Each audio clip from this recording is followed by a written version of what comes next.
These are the works of Kababayan pride Whilce Portacio, an accomplished comic book artist. We're talking to him, getting to know him today on Kababayan Today. And I hope you're listening, because no matter what career you want to get into, we are learning a lot from this guy. Earlier, I asked you the question, how much of this career just fell into your lap? How much of it was planned because you had this this technique of drawing on one page for the editor to see and the assistant editor to see your drawing on the other side?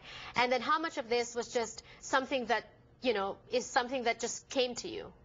Well, I would say it's equal parts of all things. Mm-hmm. But I can condense it down into things that I teach my students or just kids I know, is take opportunity as it comes. Mm-hmm. Because lalo na yung art field, it's a huge field. I mean, you include their dance, mm-hmm. singers, actors, writers. It's a huge field. You can be an artist, mm-hmm. but since you're young, you don't know exactly where you're going to fit in. Okay. And because you fit in here, like in comics, right. Then years later, there's many artists then who became directors in movie, mm-hmm. who went directors in animation. So a part of it is non-planning, because when you're planning, you have a set goal in mind. Yeah, so you might be limiting yourself. Yes, that's what I do with myself as well. But yeah, but Whilce, you're also lucky because you had mentors along the way. And this is what I like about you. I was reading about you, and you not only stopped because you're not only in it for yourself.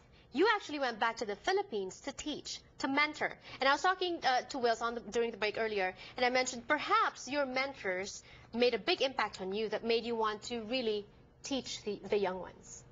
Yeah, when I got into my first penciling job on Punisher at Marvel Comics, my editor back then, and a very, very good friend to this day, Carl Potts. By the way, he's I think a fourth Filipino, really, a fourth Japanese. Maybe we should have him back here. We should have him on the show. Oh, he would love to be here. Yes, okay. But anyways, we'll talk about that later. All right. most editors at the time would just look at your work, and until you're 100% perfect, right. They would just say, come back next year and show me your work.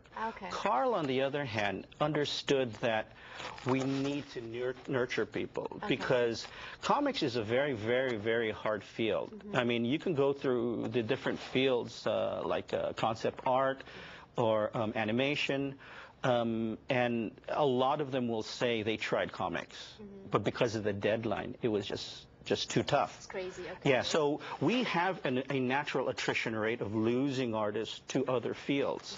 And so he would look at your work, and if he thought you were almost there, he would then just get your number, and every 2 weeks he would call you and see where you're going. So he called you every 2 weeks. So in a way, he actually mentored you.